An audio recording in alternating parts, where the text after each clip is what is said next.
తెలుగువారి number 1 choice Telugu matrimony.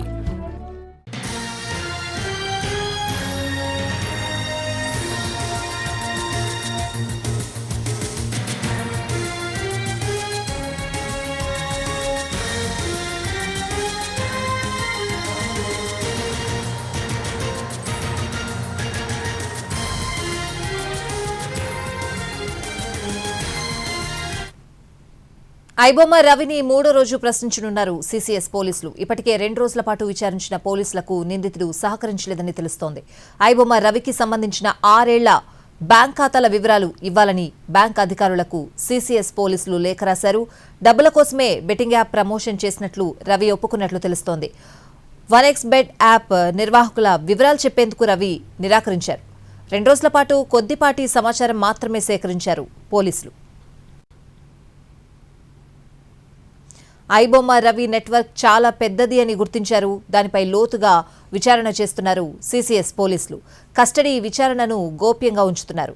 ఎలాంటి leakage లేకుండా కస్టోడియల్గా విచారణ జరుపుతున్నారు. ఈ కేసుపై ఉన్నత స్థాయి అధికారులు ఎప్పటికప్పుడు మానిటరింగ్ చేస్తున్నట్లు తెలుస్తోంది. యూకే, స్విట్జర్లాండ్, నెదర్లాండ్స్లో లింకులపై రవిని ప్రశ్నించారు. తమిళ వెబ్సైట్ల నుంచే అధిక శాతం సినిమాలు కొనుగోలు చేసినట్లు పోలీసులు గుర్తించారు. కరేబియన్ దీవుల్లో కార్యాలయం ఏర్పాటు చేసుకుని యూకేలోని టెకీలా సాయంతో పైరసీ సినిమాల దందా యథేచ్ఛగా సాగించినట్లు అంచనాకొచ్చారు. రవి అప్లోడ్ చేసిన సినిమాలన్నీ హెచ్డీ క్వాలిటీతోనే ఉన్నాయి. థియేటర్లలో సెల్ ఫోన్తో కొత్త సినిమాలను రికార్డ్ చేసి తమిళ వెబ్సైట్లకు విక్రయించే వారి నుంచి కొన్న సినిమాలను సాఫ్ట్వేర్ సాయంతో హెచ్డీ క్వాలిటీగా మార్చి వెబ్సైట్లో అప్లోడ్ చేశాడు. ఐబొమ్మ రవిని మూడో రోజు ప్రశ్నించనున్నారు సీసీఎస్ పోలీసులు. మూడో రోజు విచారణకు సంబంధించిన పూర్తి అప్డేట్స్ అడిగి తెలుసుకుందాం. మా ప్రతినిధి రాధాకృష్ణ లైవ్ లో ఉన్నారు. రాధాకృష్ణ, ఈ 2 రోజులు కూడా చాలా కీలక సమాచారం రాబట్టినట్లు తెలుస్తోంది. ఇవాల్టి విచారణ ఏ విధంగా జరిగే అవకాశం ఉంది?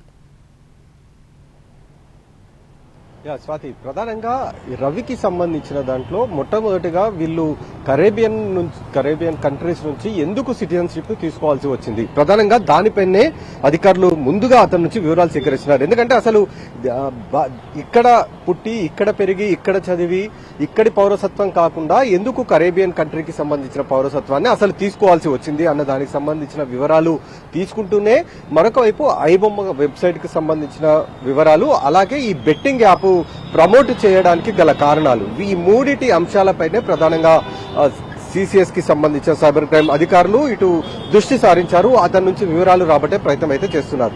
2 రోజుల పాటు దాదాపు 10 గంటల పాటు ప్రశ్నించారు. మొదటి రోజు 4 గంటలు, నిన్న 6 గంటల పాటు అతన్ని ప్రశ్నించడం జరిగింది. కొన్నిటికి మాత్రమే రవి సమాధానాలు చెప్తున్నారు, మరికొన్నిటికి మాత్రం సమాధానాలు చెప్పకుండా దాట వేస్తున్న పరిస్థితి మనకు కనబడుతుంది.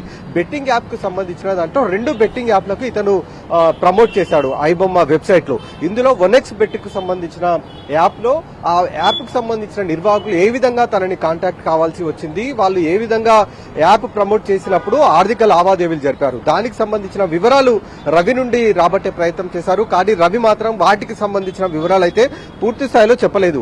అసలు బెట్టింగ్ యాప్ ఎందుకు ప్రమోట్ చేయాల్సి వచ్చిందన్న దానికి సంబంధించి మాత్రం కేవలం ఫైనాన్షియల్ మ్యాటర్ లో భాగంగానే తాను ప్రమోట్ చేసినట్లుగా చెప్పాడు తప్ప ఆ ప్రమోటర్స్ ఎవరు, ఏ విధంగా అప్రోచ్ అయ్యారన్న దానికి సంబంధించిన సమాచారాన్ని మాత్రం రవి అధికారులకు మాత్రం చెప్పకుండా మౌనంగా ఉండిపోయిన సిచ్యువేషన్ అయితే ఉన్నట్లు మనకు తెలుస్తుంది. అలాగే ఇవాళ 3వ రోజు కూడా ఈ సర్వర్ల పైన ప్రధానంగా దృష్టి సారించనున్నారు. 3 సర్వర్లు, ఆ 3 సర్వర్ల నుండే ఎక్కువగా ఈ 21,000 సినిమాలకు సంబంధించిన వాటన్నిటిని కూడా అప్లోడ్ చేసినట్టుగా గుర్తించడం జరిగింది. ఆ సర్వర్లలో ఈ సినిమాలన్నీ కూడా నిక్షిప్తమై ఉన్నాయి. వాటిని డిలీట్ చేయాల్సి ఉంది కాబట్టి వాటిని ఏ విధంగా డిలీట్ చేయాలన్న దానికి సంబంధించి రవి నుంచి వివరాలు రాబడుతున్నారు. అలాగే ఐబొమ్మ రవి అరెస్ట్ అయిన తర్వాత వరుసగా ఒకదాని తర్వాత ఒకటి, అంటే ఐబొమ్మ 1 అని, ఐబొమ్మ ప్లస్ అని, మరికొన్ని సోషల్ మీడియాలో రకరకాల ఫ్రాడ్ వెబ్సైట్లలో ఐబొమ్మ పేరుతోటి కూడా అప్లోడ్ అవుతున్న పరిస్థితులు మనం చూస్తూ ఉన్నాం. వీటికి సంబంధించి కూడా కొన్ని వివరాలు సేకరిస్తూ ఉన్నారు. ఇందులో ఇతనికి సంబంధించిన టెక్నికల్ టీం ఎవరైనా ఉన్నారా, సపోర్ట్ చేసేందుకు ఈ విధంగా ప్రయత్నం చేస్తున్నారా అన్న దానికి సంబంధించి ఒకవైపు, అలాగే ఒక జాతీయ బ్యాంకుకు సంబంధించిన లైఫ్ ఇన్సూరెన్స్ పోర్టల్లో ఈ ఐబొమ్మకు సంబంధించిన లింక్ ఉండడం, అది రీడైరెక్ట్ అవుతుండడం, అంటే ఒకవేళ ఏదైనా సినిమాకి సంబంధించిన లింక్ ఏదైతే ఉంటుందో ఆ కాపీ చేసి జాతీయ బ్యాంకుకు సంబంధించిన లైఫ్ ఇన్సూరెన్స్ పోర్టల్లో కనుక పేస్ట్ చేస్తే అది నేరుగా ఐబొమ్మ వెబ్సైట్ కి రీడైరెక్ట్ చేస్తుంది.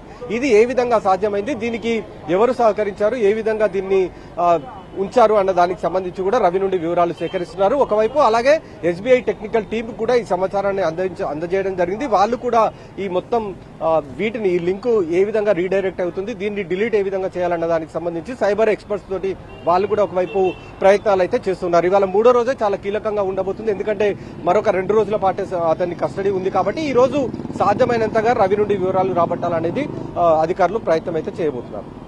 Right Radhakrishna, thanks for the updates.